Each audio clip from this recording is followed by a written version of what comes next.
Yo, médico cirujano y analista en políticas de salud. Gracias por estar con nosotros, Javier, bienvenido. ¿Qué tal, Joely? Encantado. ¿Cómo volver a clases, lograr la recuperación económica y no provocar que esto se vuelva una crisis sanitaria peor de la que ya estamos viviendo? Bueno, lamentablemente no podemos hacerlo con las condiciones actuales. Te voy a decir por qué. Porque necesitamos combinar varias cosas que no hemos tenido históricamente, desde hace 17 meses que no lo tenemos. Número uno, necesitamos hacer muchas pruebas para saber quiénes están contagiados.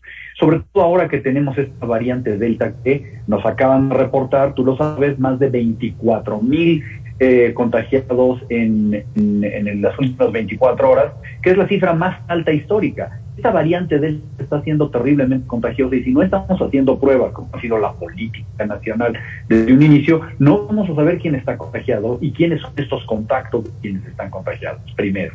Número dos, necesitamos también poder ampliar y poder tener una mayor capacidad para hospitalaria disponible. Hoy ya estamos topados en muchos de los hospitales de muchas ciudades del país.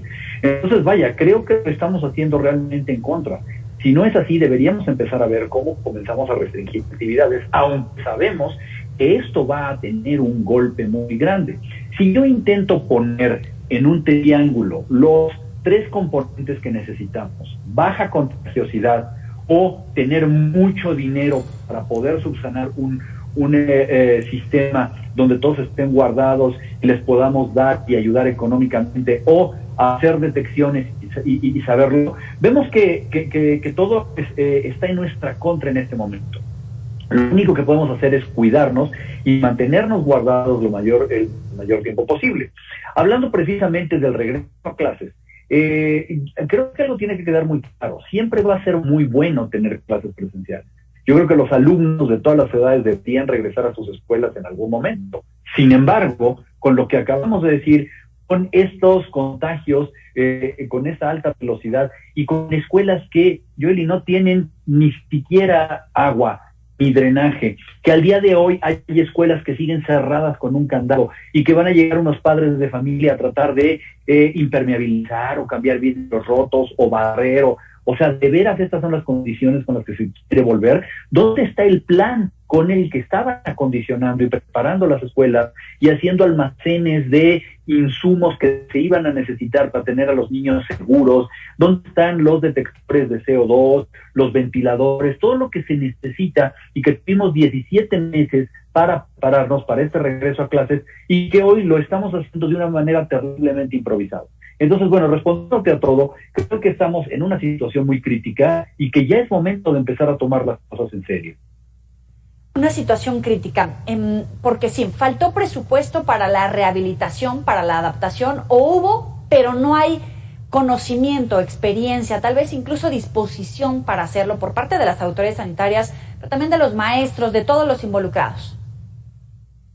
En el entendido de que no soy ni por error un experto en el manejo del presupuesto, lo único que sí te puedo decir con toda lógica es, si las escuelas no están utilizándose desde marzo del año pasado, ¿qué le pasó a todo el presupuesto que había para mantenimiento, pintura, para barrer, para el personal de intendencia? ¿Qué sucedió con todo ese dinero?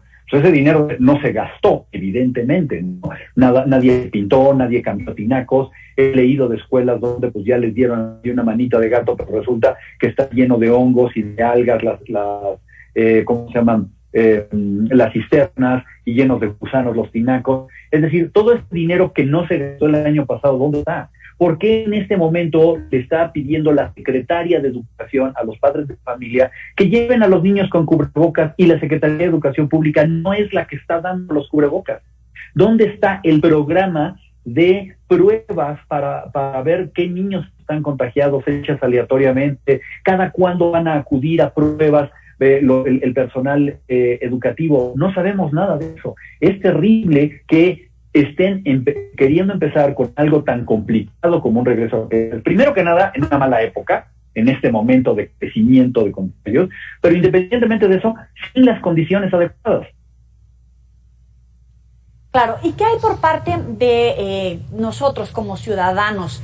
en la mañana estaba escuchando un debate en el que se planteaba si tenemos un doble discurso, porque tenemos miedo de regresar a los hijos al aula, pero sí lo llevamos de vacaciones, al cine, a restaurantes, etcétera, y no necesariamente garantizamos la seguridad con el uso de cubrebocas. ¿También nos hace falta asumir esa responsabilidad?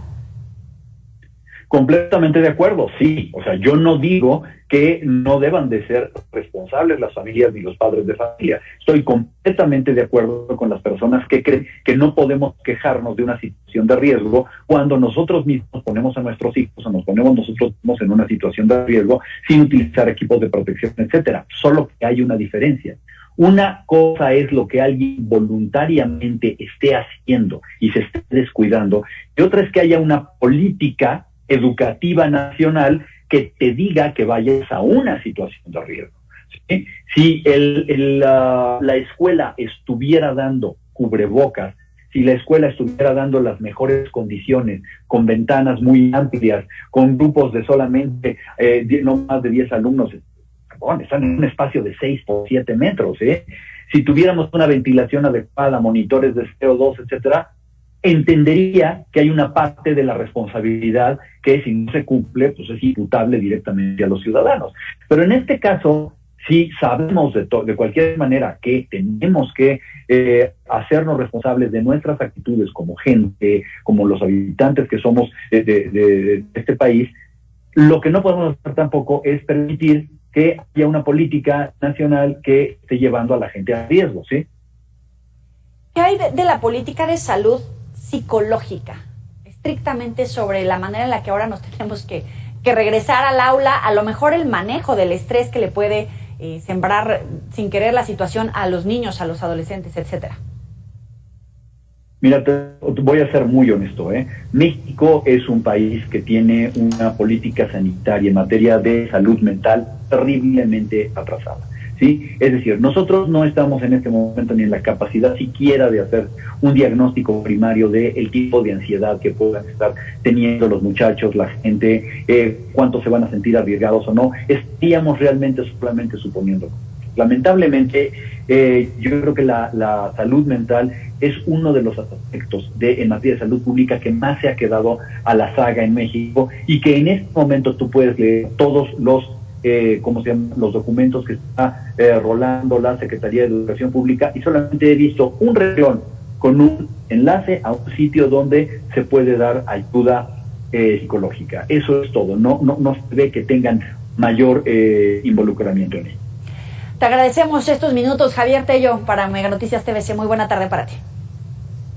Qué gusto, buenas tardes. Estén bien, cuídense. Hasta luego.